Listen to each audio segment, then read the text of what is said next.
আমাকে বলেছিল বিয়ে বাচ্চা হলে তুমি শেষ, এমন মন্তব্য করেছেন শুভশ্রী। সময়টা বেশ ভালো যাচ্ছে শুভশ্রী গাঙ্গুলির। বড় পর্দা, ওটিটি, ছোট পর্দায় কাজ করছেন সমান তালে। শুধু অভিনেত্রী হিসেবে নয়, প্রযোজকের দায়িত্ব পালন করেছেন তিনি।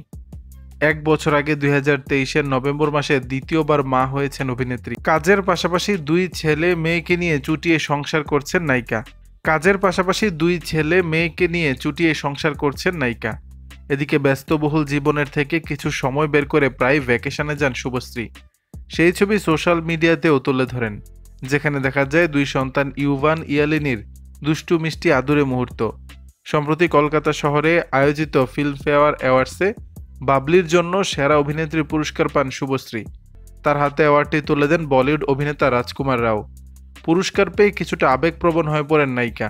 তিনি বলেন, বাবলি শরীরের ইতিবাচকতার বার্তা দেয়। আমি যখন এই ছবিটার শুটিং শুরু করেছিলাম, তখন সবেমাত্র দ্বিতীয় সন্তানের জন্ম দিয়েছি। আমি যখন ইন্ডাস্ট্রিতে এসেছিলাম, আমাকে বলা হয়েছিল হিরোইনদের স্থায়িত্ব মাত্র 10 বছর। তার মধ্যে যদি তোমার বিয়ে হয়ে যায় তুমি শেষ, আর যদি বাচ্চা হয়ে যায় তাহলে তো তুমি নেই। এরপরে আমার দ্বিতীয় সন্তান হয় এবং এই পুরস্কার এই সব কিছুর জবাব। মাতৃত্ব উপভোগ করছেন শুভশ্রী। বিভিন্ন সাক্ষাৎকারে সে কথা নিজেই বলেছেন রাজঘরণী। দর্শক, বিষয়টি নিয়ে আপনাদের মতামত জানাবেন নিচের কমেন্ট বক্সে।